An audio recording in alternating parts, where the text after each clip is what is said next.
everybody, welcome back to my channel. It's your girl Dk1original coming at you from the exact same location. Now, I know that it's been a hot minute since I uploaded my last video, but sometimes life gets in the way and things happen, and you know what I'm saying. And also, when you're sharing parts of your life, sometimes you also trigger yourself. Let me speak for myself. Sometimes you trigger yourself, and I have to rework through all of that stuff, and just a lot was going on. And also, before I carry on, once again, we are so close to 1,000 subscribers. So if you have not yet done so, please make sure that you hit that subscribe button. It literally takes nothing away from you. And if you are an existing subscriber, I appreciate and love you guys so very much. And to all my new subscribers, hello and welcome to the family. I am DK.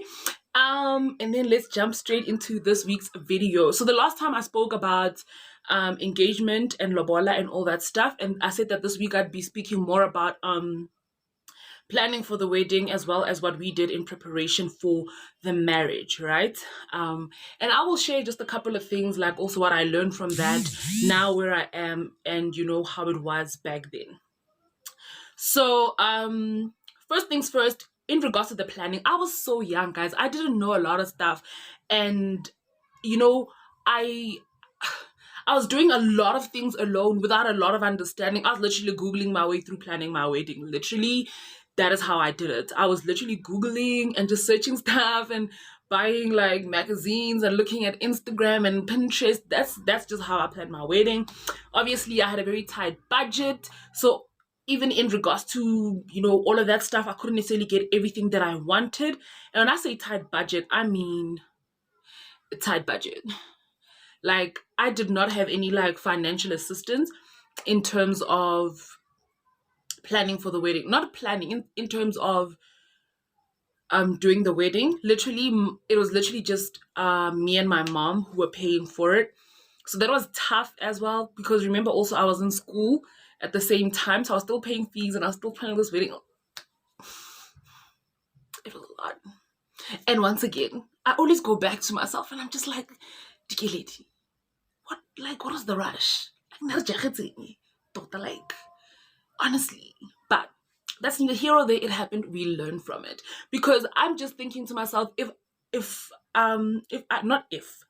when I do it again, I would do so many things different. And I think also I'm older. My relationships are also way different. I also know more, even in terms of like planning for your finances and all of that. So there's so many things that I would do different, and all of that. So the planning of the wedding for me was stressful, in that I was tackling a lot of things alone. And when I was planning for my wedding, I was in an environment. This is gonna sound bad, but this is literally what it is. I was in an environment where, even though we spent a lot of time with people, there was not a lot of investment in your personal life per se. So the people that were around me were busy. So they were not necessarily hands-on in helping, We had conferences, sales, outreaches, encounters, this and that. We were expanding the kingdom of God. You and your wedding were the last thing on anybody's mind, which is the back banner. We've got the date, we will come. All right? For me, that's how it felt anyway. And you also didn't want to bother people, because you were like, you knew the calendar, you knew how busy it was, and you also doing that stuff as well. So didn't have a lot of help in regards to that. So yeah, the planning was literally like, it was mostly just me and my mom, including the financial aspect of it. And also I was still in school, so trying to balance these two budgets, paying for fees. If you know anything about varsity, you know how the fees are. Trying to balance that, and also trying to balance this wedding. It was just a lot. It was a lot. But you know what, a lot of it did come together. And I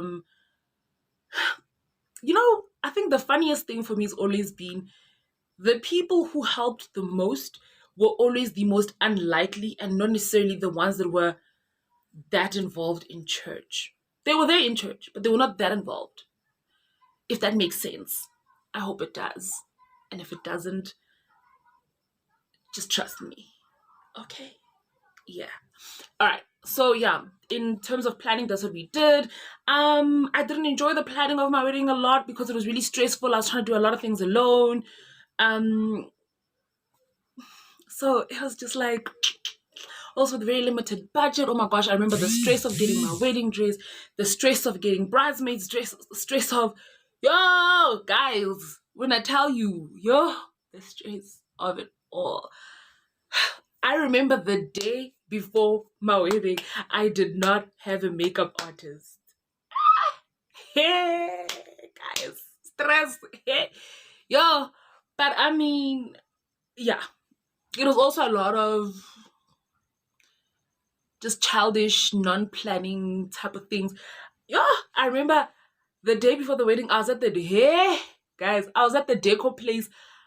Kiliwani, I was so mad. I remember I was so mad at my fiance at that time because they decided that they're gonna throw him his bachelor party the day before the wedding. I'm literally at the deco place trying to get shit to get halfway to that whole. I think I missed school that whole week. I missed school that whole week because I was just trying to get things together. I remember being at the deco place trying to pick things up, and I could the stress was really real. So that's why I'm like, when I look back, I'm like, the stress was too much. You know what I'm saying? The stress was honestly like way too much. But yeah, we got through it. If you look at my wedding pictures, you will notice that on the flowers there were no vases, because in the scrambling of everything I forgot vases. Something as simple as a vase to hold the flowers. So the flowers were literally just like sitting on the table. Luckily, my florist was like the bomb, and she tried to make it look and it still looked good and it worked out. But for the most part, it was a mess. It was a mess. But there was a lot of things that happened that were like really, for a lack of better words, just like by God's grace. Like literally where things came through last minute, where, because I think God is always faithful. And as much as we like scrambling and lack of planning, he will still come through for you, and he will still hold you together. So there was a lot of stuff that just happened like by the grace of God. Literally, I remember the venue I chose, I wasn't necessarily happy with it, but for the price, it was all I could afford. And it was like one of those things. It was like the better of the others that I've seen in that price range. And by some miracle, from the time I booked it to the wedding day, they decided to revamp the whole entire hall. By the time we used it, it looked completely different. The walls were new, the tiles were new. They had redone the whole thing, and it looked beautiful. And I was just like, thank you, Jesus. You know what I'm saying? Because how it looked when I actually saw it, I wasn't happy with it. So, there's silver linings. Yeah. So anyway, I don't want to spend a lot of time on the planning, because I mean, we all know what planning for a wedding is. Well, you may think so, but sometimes you may not. But another thing, so I wanted to get into what we did in preparation for getting married, right? So a lot of the times, okay, so here's the thing about marriage, right? Marriage is hard. Let's get one thing straight. Even good marriages are hard. Find any person that is married, ask them. Marriage is hard because it's literally getting somebody in your space forever and having to live with them. And you must remember, when you get married, it's two individuals coming together and trying to build one life together. It does not mean that you guys change or become one person all of a sudden. You both still have your different ideas. You both still have your different outlooks on life. You both still have, things that you're aspiring to and dreaming of. And that's what I'm going to touch on. You're still individuals that are coming together and hoping and praying that you guys will make it work. It's an individual where you like, I feel like I can build a life with this person, and I'd like this person to become my forever person, right? So in preparation, we are Christians, so obviously we've got things like pre-marital counseling. However, we did not get pre-marital counseling. We were supposed to, but like I said, I suppose things got in the way. Sales, outreaches, such things, purpose-driven life. We did not really get premarital counseling. If I remember correctly, I think we went to one session. And if you ask me what we did in that session, I don't remember, because it was us and another couple. And I don't know. I just feel like if it's you and another couple, as much as you want to interact and talk, you can't really be like open and honest, because, well, there's a whole nother couple, right? I hope you guys can't hear that, but there's a whole nother couple. I hope you guys can't hear that, and if you can, I'm so sorry.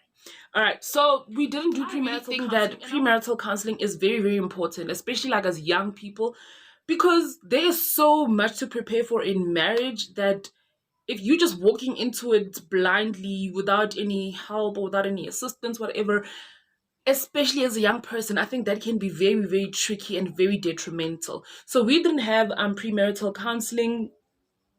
Man, I don't know. There was a lot that was happening, I guess, but personally I felt like it was not prioritized. And I think, like I said, me and my ex were leaders in the church, and sometimes there's misconception that because you're a leader, you guys will be okay. As long as you guys pray about it, stay in the word, and do this, this, and this, you guys will be okay. But I think that we must never take it for granted that as much as I can be in the word, I still need some guidance and I still need help. So we didn't do premarital counseling. It was really put on the back burner. It was like we had one session and literally that was it.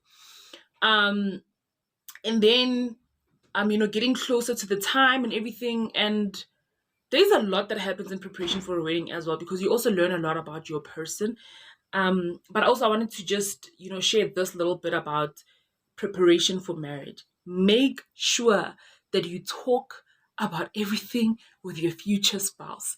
Make sure that you guys are on the same wavelength. Make sure that you share your dreams and aspirations and your goals and your plans and everything that you are working towards, because you cannot get caught up in the love bubble and that moment and think that is going to be it. Marriage's work, building a life together, is literally that. It means building a life together. You have had your own dreams from a time when you were young and growing up. That person has had their own dreams from a time when they were growing and growing. Yeah, it's called, yeah. From a time when they were growing up and everything. So make sure that you guys discuss those things. Are you guys connecting? Do you guys have the same financial goals? Do you guys have the same goals in terms of career? Not same, but you know what I'm saying? Like, are you planning on building that way? Are you planning on, and what happens if something changes? Have you guys spoken about kids? What's the timeline? Have you guys spoken about family, different backgrounds, and what do you enjoy doing? And here's something that we take for granted. As you grow, those things may change. So it's important to make sure that it is a conversation that you are having consistently with your person.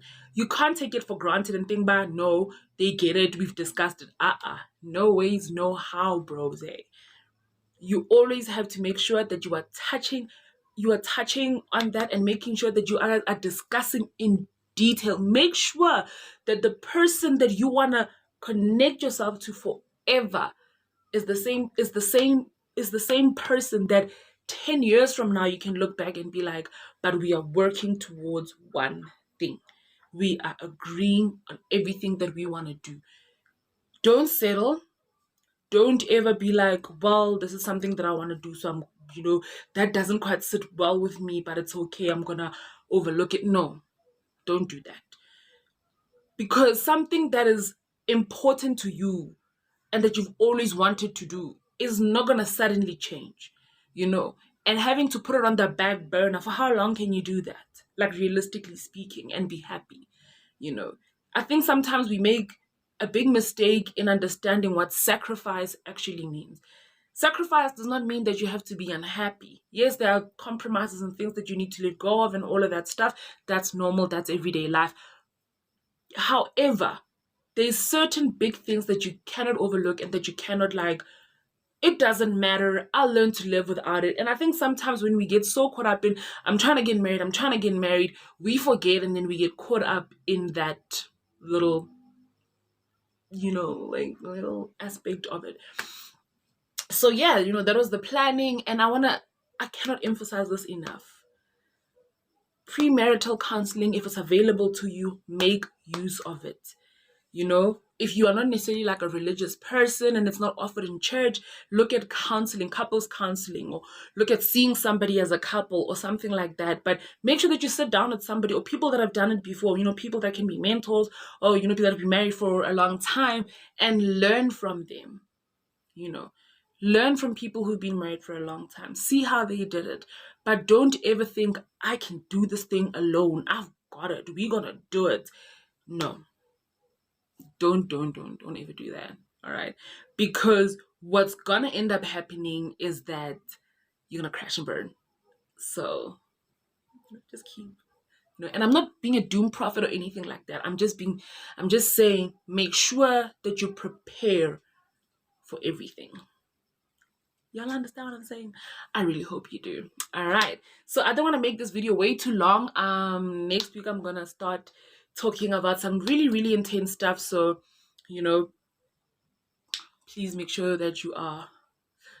I don't know why I'm asking you to be prepared. I need to be prepared. But anyway, I'm gonna start delving into everything, and yeah, like I said, I'm not sure how long this series is gonna be, but yeah, you know what I'm saying. Next week we're gonna really get into everything. So all right, so if you have not yet done so, please make sure that you subscribe to this channel. If you are not yet following me, please make sure that you follow me on all my socials, Dk1original, across the board. I literally try to respond to every DM, every comment, on every social media platform. No matter where you hit me up, I really try to reply to everything. If I haven't, please hit me up again and just remind me. My email is on here as well, so you can email me. Yeah, you know what I'm saying? I love it. I appreciate you guys so very much. Until next time, bye.